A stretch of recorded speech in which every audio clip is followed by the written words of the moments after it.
ఎందుకంటే మా కష్టాలు చెప్పుకోవడానికే ఉన్నాం కాబట్టి ఇప్పుడు ఉన్నటువంటి మేము పడ్డటువంటి కష్టం అంతా ఇంత కాదు. ఇప్పుడు ఆ కష్టాల నుంచే వస్తున్నాం. వీళ్ళు సుప్రీంకోర్టులో 9 కేవేటీలు వేసిర్రు. ఎస్ఎల్పీలు రేపు 10వ తారీఖు టెంటేటివ్గా రాబోతున్నాయి. కనీసం ఇవాళ మేము సుప్రీంకోర్టుకు పోతందుకు మాకు డబ్బులు లేవు. ఈరోజు ఏదో ఆడ ఒక చిన్న అడ్వకేట్లను పెట్టుకోవడానికి కూడా ఇవాళ మాకు స్తోమత లేదు. వాళ్లకు ఫైల్స్ పంపడానికి ఈరోజు స్కాన్ చేయడానికి మేము నానా తిప్పల పడ్డాం. ఈ స్కాన్ చేసి పంపించడానికి ఇంత ఆలస్యమైంది. ఈ కష్టాల నుంచి మేము కడ తేరడానికి ఈ ప్రతిపక్ష నేతలను అశోక్ నగర్కు రమ్మని అడుగుతున్నాం. అయ్యా మీరు ఏదన్నా వచ్చేసరికి అందరినీ గ్రూప్ 1 ఆఫీసర్లను అందరినీ కాబోతారు. మీరు కొట్లాడిర్రు, మీకు ఇది జరుగుతుంది, మీరు మంచి కొట్లాడుతారు అని అందరు ప్రతిపక్ష నేతలు అందరూ మమ్మల్ని పిలిపించుకుంటూ చేస్తారు. కానీ ఇక్కడికి వచ్చేసరికి మరి ఎవరు రావట్లేదు.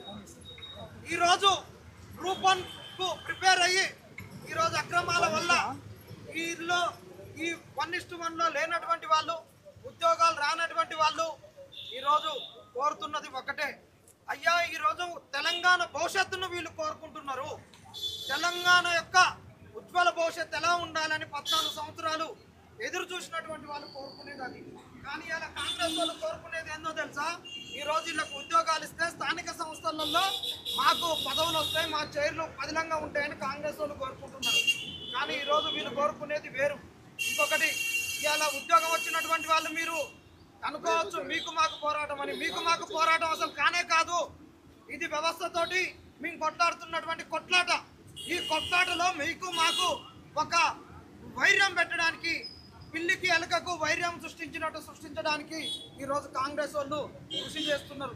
కాంగ్రెస్ వాళ్ళు ఈ గ్రూప్ 1కు ఎన్నిసార్లు ఉద్యమాలు జరుగుతున్నా కానీ గ్రూప్ 1లో జరిగిన అక్రమాలపైన పోరాడుతున్నప్పుడు వీళ్ళు చాలా కుయుక్తులు పన్నుతూ ఈ ఉద్యమాన్ని పక్కదోవ పట్టియాలని ఎన్నో ప్రయత్నాలు చేస్తూ ఆ కుటిల ప్రయత్నాలతోటి ఈరోజు తప్పుడు వాగ్దానాలు వినిపిస్తూ ఈరోజు వీళ్ళ గ్రూప్ 1 అధికారులుగా వీళ్ళకు పత్రాలు అందించారు. మీకే దమ్ము ధైర్యం ఉంటుంటే ఈరోజు వాళ్ళకు పత్రాలు అందించేటప్పుడు బాండ్లు ఎందుకు తీసుకున్నారు? ఈరోజు బాండ్ సిస్టమ్ ఏ గవర్నమెంట్ ఉద్యోగం వల్ల ఉన్నదా? మీ ఉద్యోగం ఎప్పుడు ఊసిపోయినా, మీ ఉద్యోగము ఎప్పుడు ఊడిపోయినా, 9 ఊసిపోయే ముక్కు లెక్క మీ ఉద్యోగాలు ఉన్నాయి కాబట్టి ఇది ఎప్పుడు ఊడినా కానీ మీరు మమ్మల్ని అడగొద్దు, కోర్టులలో మీరు ఛాలెంజ్ చేయొద్దని వాళ్ళకు నియామక పత్రాలు ఇచ్చారు. ఇప్పుడు 15వ తారీఖు నుండి ఫిజికల్గా ఆర్గ్యుమెంట్స్ స్టార్ట్ అవుతుంటే మీరు అంతా త్వరగా ఎందుకు ఇచ్చిరని మేము అడుగుతున్నాం. వీటిని మేము ఛాలెంజ్ చేస్తున్నందుకు మా దగ్గర కోర్టులలో అడ్వకేట్లను పెట్టుకోవడానికి డబ్బులు లేవు. రేవంత్ రెడ్డి నువ్వు అంటున్నావు వీళ్ళకు వేల కోట్లు యానించి వస్తున్నాయి, 100 కోట్లు యానించి వస్తున్నాయి అని మమ్మల్ని 1000 కోట్లు 100 కోట్లు అన్నట్టు నిలదీస్తున్నావు. వీళ్ళకి పెద్ద అడ్వకేట్లు యానించి వస్తున్నారని నువ్వు అడుగుతున్నావు కదా.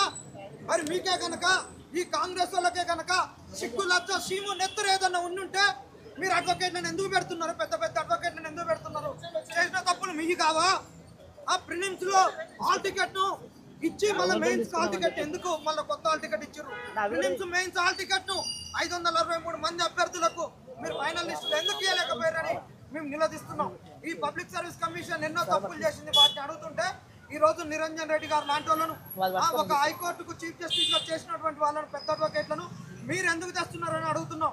ఈ 15వ తారీఖు వరకు ఎందుకు మీరు ఆపలేదని అడుగుతున్నాం. వీటిని కొట్లాడడానికి మాకు డబ్బులు లేవు, డబ్బులు మా దగ్గర లేవు.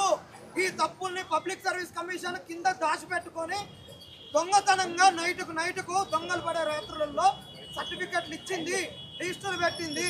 దీన్ని నిగ్గుదాల్చడానికి కోర్టులలో మా దగ్గర శక్తి లేదు.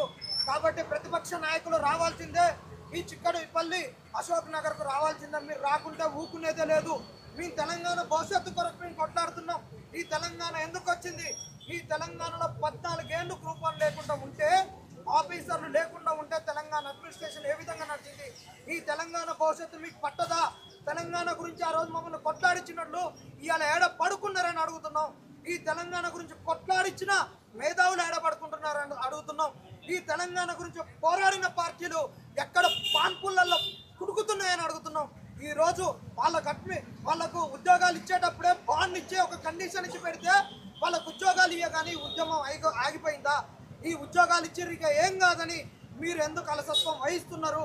దీని వెనక మర్మాలేంది అన్ని ప్రతిపక్ష పార్టీలు రావాల్సిందే. తెలంగాణ భవిష్యత్తు గురించి కొట్లాడేటోళ్ళు కోరుకునేటోళ్ళు రావాలి అని మేము అడుగుతున్నాం. ఈ ప్రెస్ మీట్ యొక్క ఉద్దేశం కూడా ఇదే. హాలిడేస్ ఉన్నాయి, ఈ కాంగ్రెస్ వాళ్ళు ఉద్యోగాలు ఇయ్యారని అందరు ఇళ్ళలోకి పోయారు. ఈ రోజు కెమెరాలు పట్టుకొని ఎక్కడికి పోయినా కానీ జనాలు లేనటువంటి పరిస్థితి. ఉద్యోగాల గురించి అడిగే పార్టీలన్నీ కూడా వీడికి రావాలని మేము కోరుతున్నాం. ఇదే మా డిమాండ్.